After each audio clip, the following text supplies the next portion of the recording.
The threshold compression cylinder initializes in 40-second cycles, and Torvin Kale feels each one through his boots. She is already standing at the hatch when he looks at the floor camera. The pressure has been gone for 30 seconds. The chamber is back at standard. She should be on her knees or close to it. She is not on her knees. She reaches into her left boot, pulls out a small piece of metal, and tucks it away with one quick move. The kind of move you make 100 times a year without thinking about it. She rolls her left shoulder. She walks to the hatch. At the threshold, she stops. She looks up at the control platform at the observation window at Torvin. No alarm, no threshold breach. No distress signal at all. She says 4 words. Is that the test? Torvin looks at his panel. Column 9. Heart rate at exit. 55. 3 points below where she started. His shoulder plates have gone brown-black. In 11 years of running this chamber, they have never done that. You want to know what happened in that chamber? So, did he stay with it? Session 220 began the way all of them did. Torvin was at the control platform 40 minutes before the candidates arrived. He ran the TC-7 startup sequence from memory. Pressure lock at 6.1 standard atmospheres. Gravity simulation confirmed at 5.2 G. Extraction hatch sealed. He felt the chamber lock through his boots. A low, solid vibration before he checked the panel. He had been doing it that way for 11 years. 14 columns appeared on the biometric screen as the candidates filed in. Each column was a body. Each body was a certification attempt. He read through the species flags without stopping. For Drevkai, 2 Vexheri, 1 Malrev, 1 Thrascal, 1 unclassified midrim species, and 4 others he logged by their biological flags. The last entry read, Homo sapiens, 47 kilograms, dermal layer thin, death origin claim pending secondary assessment. He gave it the same attention he gave all of them, which was none beyond the log. The GSB inspector, Peleth, was already at the observation window to his left. They did not speak. There was nothing to say before a session started. The chamber sealed at exactly the rated pressure. 14 columns of data sat steady on the panel. Torvin opened the running log and typed the session header. Then he waited. 14 cadets entered the cylinder. 13 of them did what the cylinder expected. The first extraction came at minute 2. A Drevkai Torvin heard it through the chamber wall. The sound hollow bones make under compression load at 6.1 atmospheres. It was a sound he had learned not to name. He logged the timestamp and initiated the extraction hatch. The cadet came out and went to the medical team waiting below the platform. Minutes 3 and 4. 2 more Drevkai. He logged them without looking up. The chamber kept humming. The panel showed 11 columns.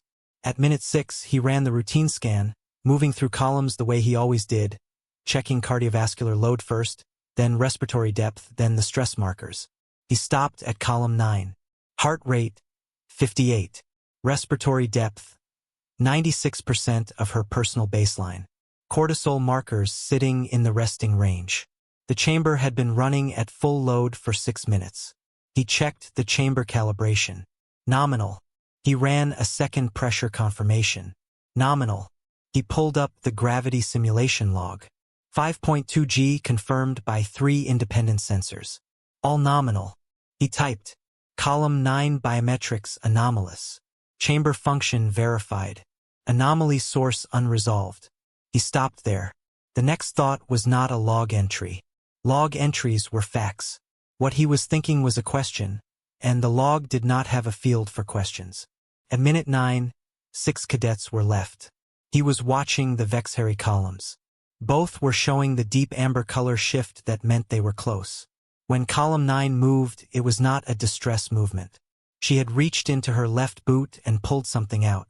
She held it between 2 fingers and turned it slowly, the way you might turn a coin while you were waiting. Torvin ran the passive scanner on the object. The result came back in 5 seconds. Pressed steel surface, worn smooth from long handling.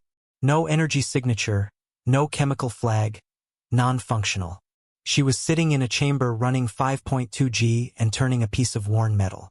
Her heart rate was 60. He looked the object up in the human database while the Vexheri columns kept climbing. Identification tag. Pressed steel. Common among military personnel. Memorial or habit marker. The database did not say why it was in her boot instead of around her neck.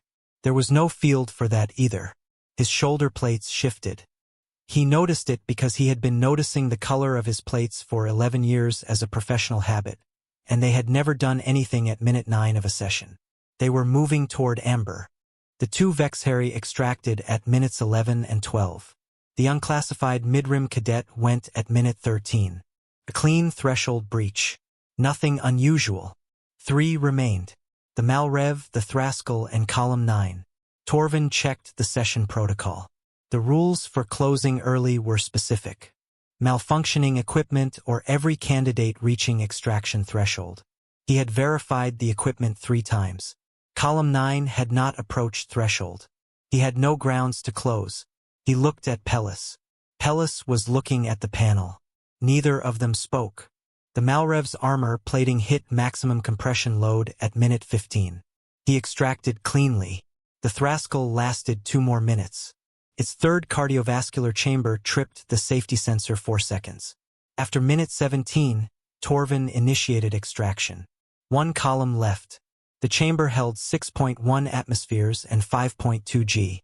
Column 9 held steady. Heart rate, 59. Torvin's hand was resting on the session release because that was where you put your hand during a session, but he was not pressing it because he had no reason to press it. 5 minutes and 41 seconds. He read the log entry he had written at minute 6. Anomaly source unresolved. The word unresolved still seemed right.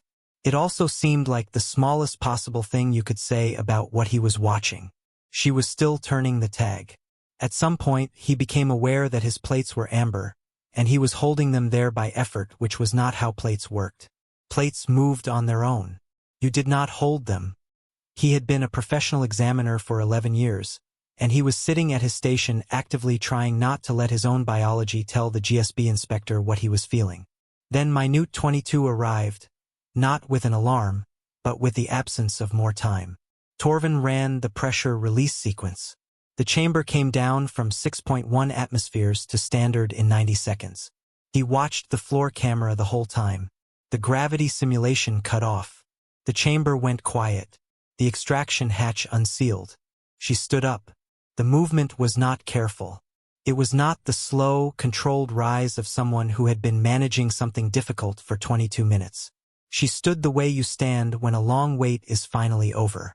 Loose, unbothered, a little bored. She reached into her left boot and tucked the tag back in. One motion practiced. She rolled her left shoulder once. Not a use, a reset. She walked to the hatch. At the threshold, she stopped. She looked up at the control platform at the observation window at Torvin. He was watching her on the floor camera and through the glass at the same time. He was aware that his plates had gone very dark. Is that the test? For words. The station's translator gave him the vocal pattern. Genuine question, low urgency, the mild impatience of someone who has been waiting for something routine to finish. Torvin looked at column 9. Heart rate at exit, 55.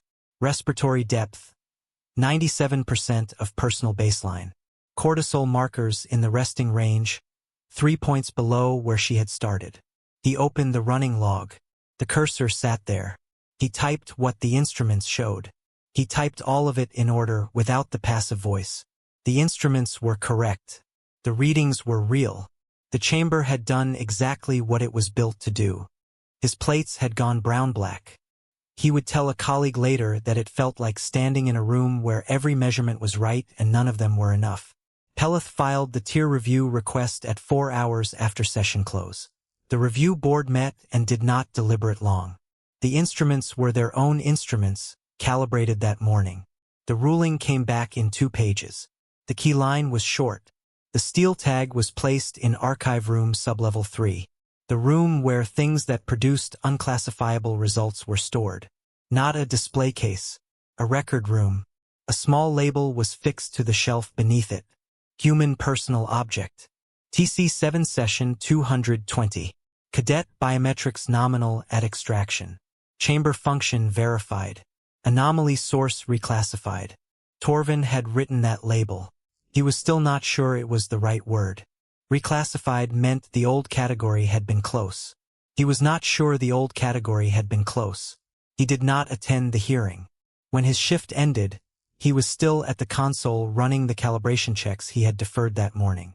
He ran them slowly. There was no reason to rush. The chamber was offline. The room was quiet. He put his hand flat on the deck plates. Nothing came through.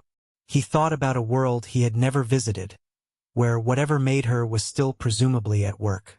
He did not find this reassuring.